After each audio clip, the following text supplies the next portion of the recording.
Well, hi guys. We're in project mode because I got to cut these down in order to fit the case. So I've cut them. Now I just got to weld them together, which is fairly easy to do.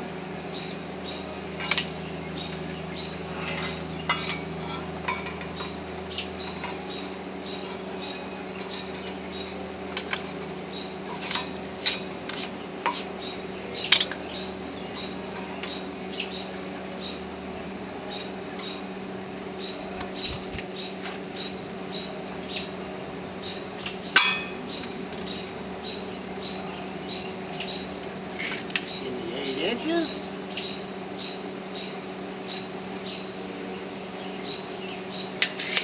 So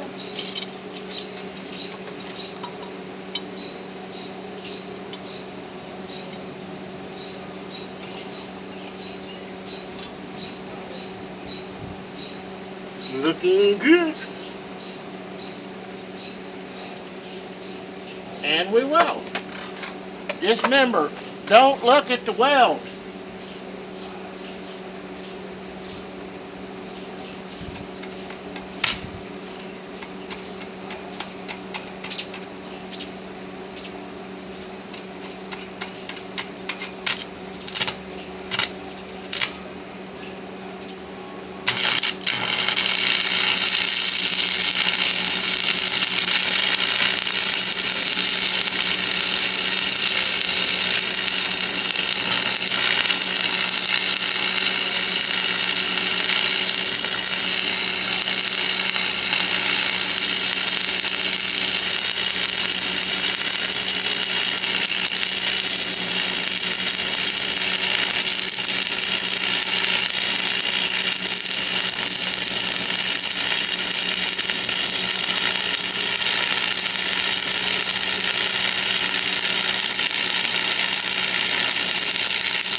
And that's that.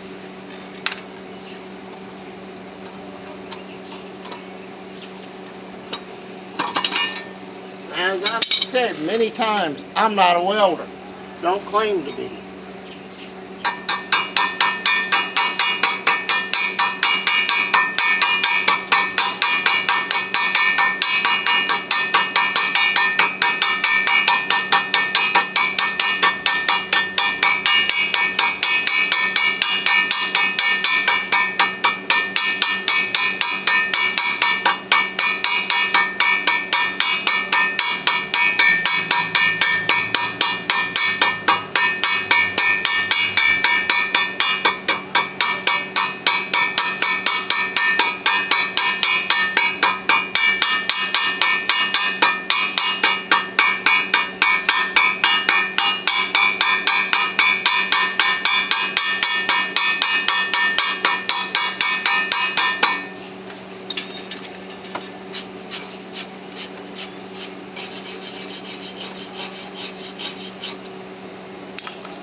it don't have to be pretty to hold.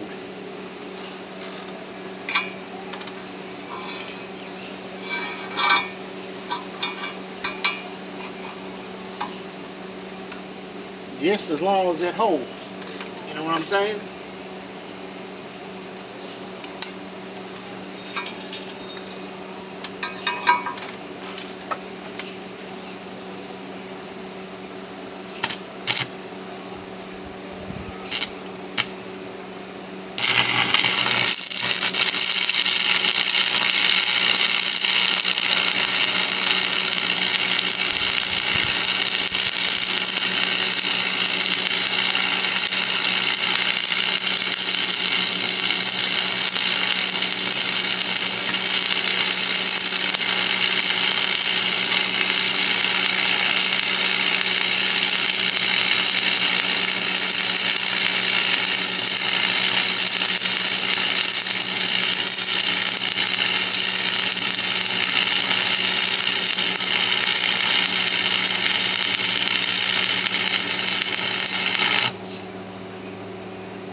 Okay.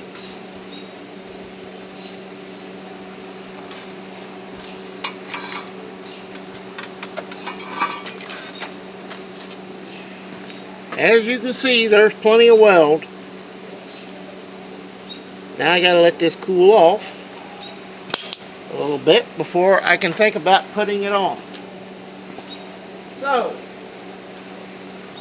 let's let them cool off a little bit, and next time you see us, we'll be putting them on.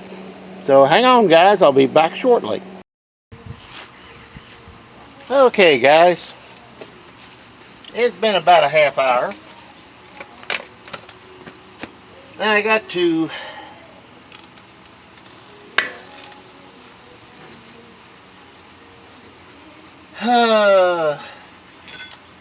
put these together.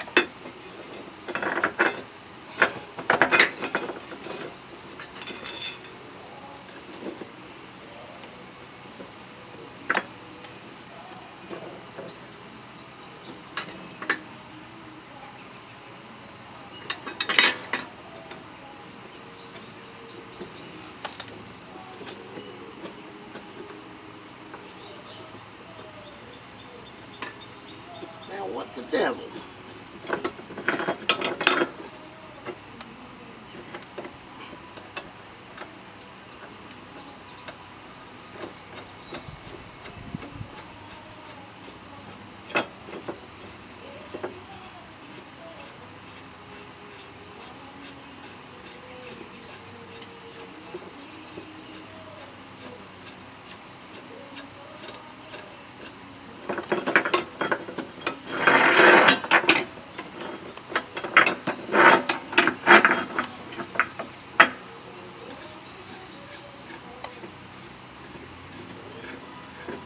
Oh, you gotta love this kind of stuff.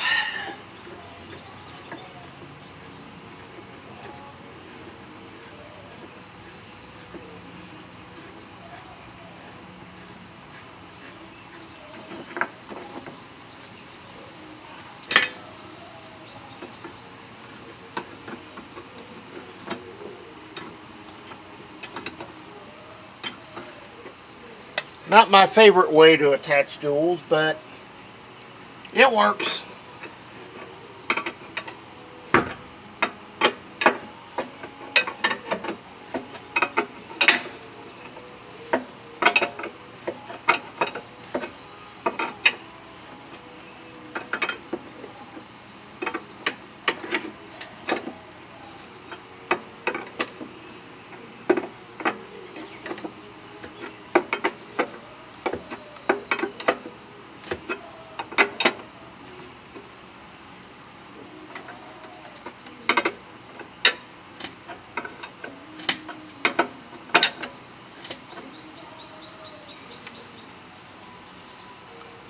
So,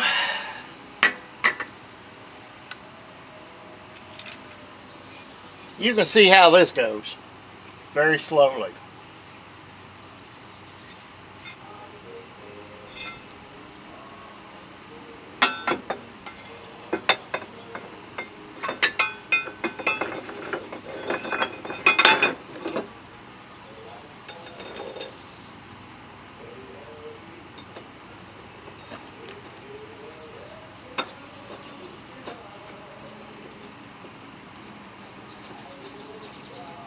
Good thing I chased the threads yesterday.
Let's take that one back loose.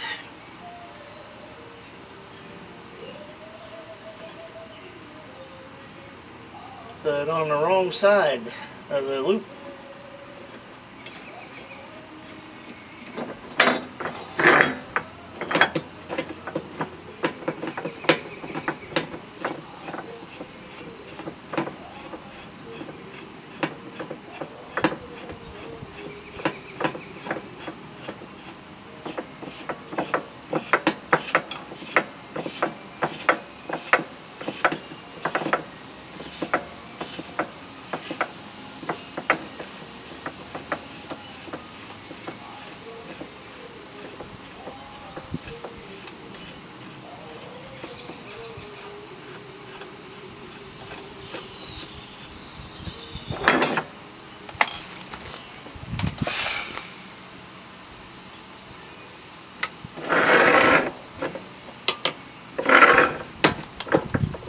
done went too far.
Okay, so this is going to take a while, and you don't want to watch that. So,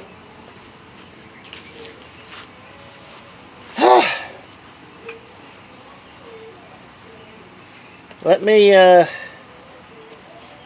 get busy, you might say, and I'll be back here in a few minutes. Hang on, guys. Well, hi, guys. I'm going to have a sit-upon.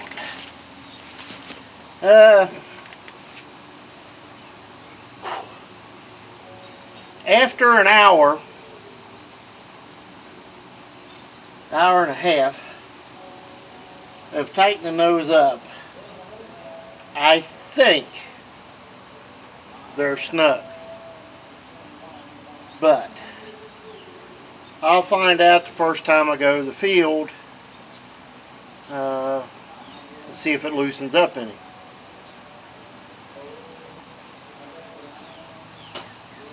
I've always called these poor man duels. It's a lot of work tightening all them 4 bolts up to draw that thing in. And I can honestly say that the case has never ever had duals on it.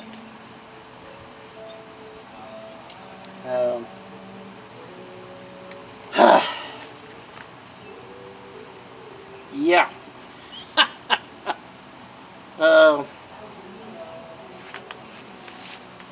It's on there. To make things easier, I jacked the tractor up a little bit. About 2.5 inches. And when I got done, I aired this tire up to 8 to 10 pounds, because it just barely moved the tire gauge, and the lowest number on it's 10, and it didn't go to the 10. So but when I let the tractor down, it raised this side about an inch and a half. So there is pressure on the dual right now as it sits here. So that part I know is going to help.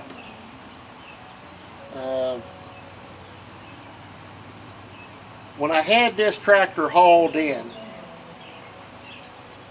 I had to give the trucking company a weight on it, and all I could do was, look up in the books to see what it weighed, and they said about 10,000 pounds shipping weight. So I told them 10 and a half, 11. When the truck driver got here with it, it was on the back of the trailer, and he said his best guess as far as weight goes was about 11,500, 12,000, somewhere in that range.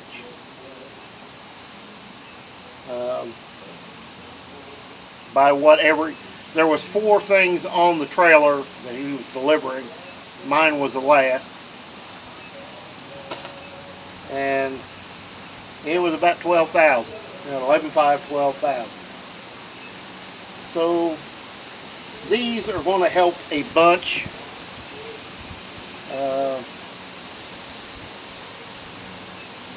But like I said, with the tractor short wheelbase, you want a tire that's just a little bit shorter in profile than the drives, because if you don't,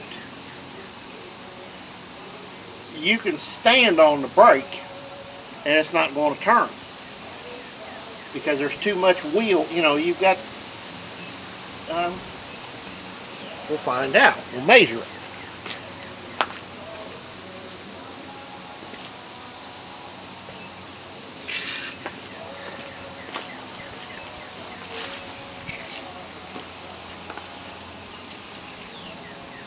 You've got about 40 inches of tire, and whew, that's going to be a wee bit to try to turn.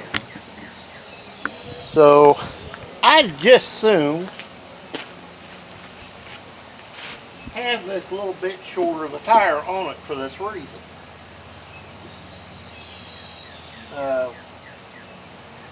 May sound goofy, but if you've ever run a tractor that's short wheelbase such as this, and put duals on it that, you know, 18.4 duals with 18.4 tires, and you get to the end, I guarantee you, you're standing on the brake to try to turn the thing. You know, you've got a lot of rubber here, and this has to give. Now, many years ago, I just told somebody this. We had in our FFA class a guy come in from Underfirth, McCurdy. Well, Underfirth at the time, to talk about duals. And the very first thing he got into, first thing, was the fact that he said if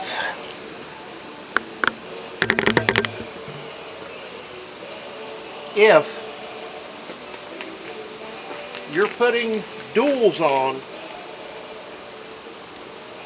strictly for traction and you're still getting slippage, you're pulling way too much. Duals were never meant to be for primarily traction. They're for flotation. I know a lot of guys will argue with me, but as he went through explaining things, and I really wish there was a video taken of this talk, but he went through hub duals, he went through basically every style of clamp-on wheels there is. There are pros, there are cons. And what he had to say made a lot of sense. Now, I know some guys will argue with me, but it's like he said, if, for example, you have hub duals and you're breaking the centers, you're trying to do too much with the tractor, and all you're going to do is damage the tractor and its components. And what he had made a lot of sense, what he said.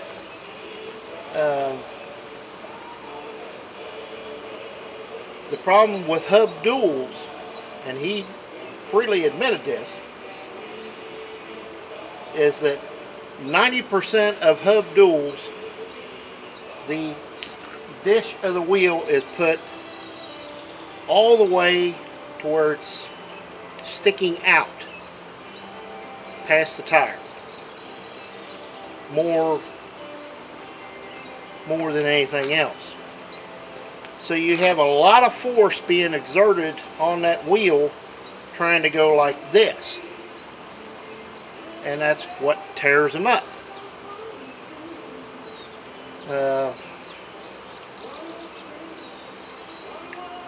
International John Deere were noted for doing this, putting tractors out with long axles so you could put hubs on using the cast center wheels or a center dished wheel on the tractor as a dual. And it really helped.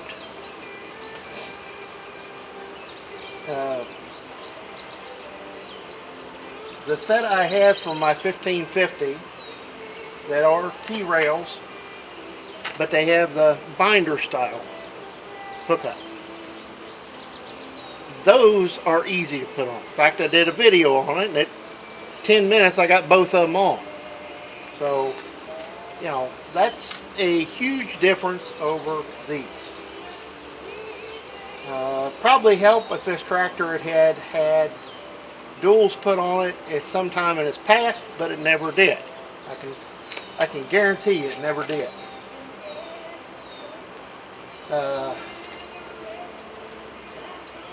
But in this tractor's case, I need the flotation with a little bit of traction. And putting a 16.934 with an 18.434, it is a little bit lower of a profile, as you can see. However, right now on gravel, the outside of that tire is approximately maybe quarter inch off the ground. Now it's on a harder surface, so when I go to the field, it's going to carry some of the weight. It's not the best dual in the world tread-wise, but it will give some traction. But I need more flotation than traction with the weight of that tractor. But I'll do a little walk around with you on it.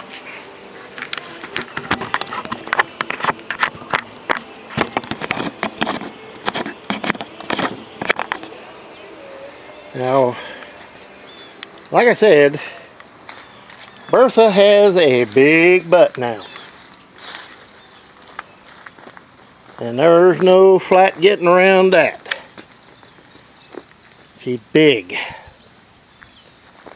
But when you walk around it and kind of look at it from the front,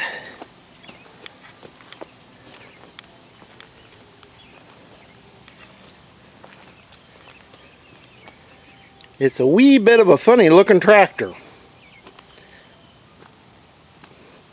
Big, tall, skinny grill and hood, and great big wide fenders and rear end.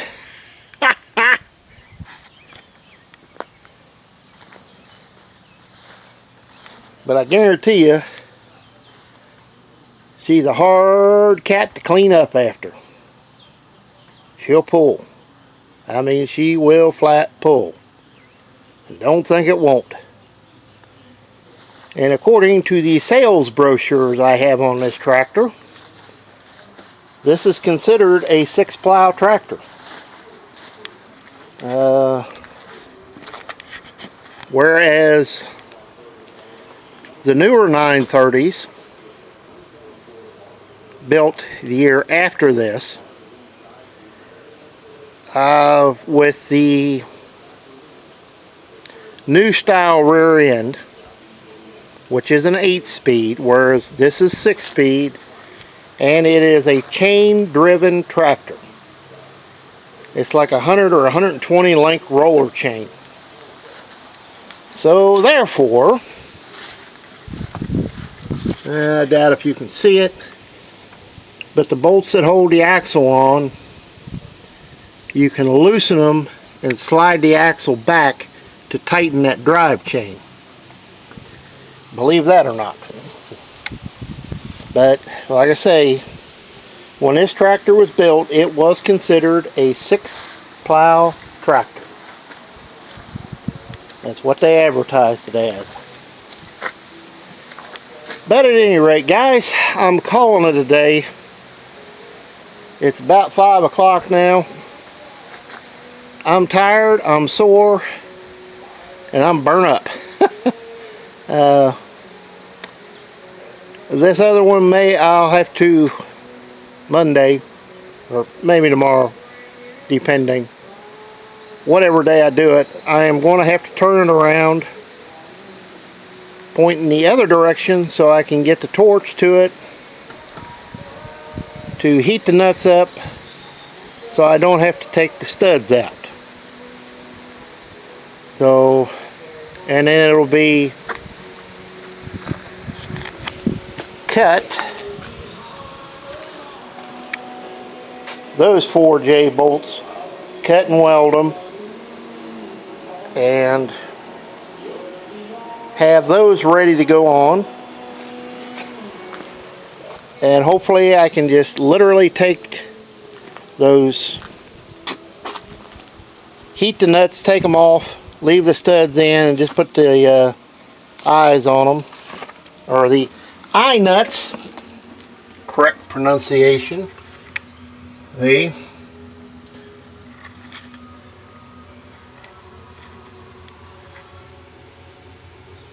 And like I say, I'm not a welder by any stretch of the imagination. I am a proper barnyard rod burner. That's all I've ever claimed to be. But they'll hold. So guys, I'm calling it a day. We'll see you next time. And as always, please comment, rate, and subscribe. Putting this set of duals on is a lot of work.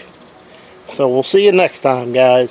And as always, please comment, rate, and subscribe. And if it ever dries up, when it does dry up, I should say, you'll see Big Bertha in the field working.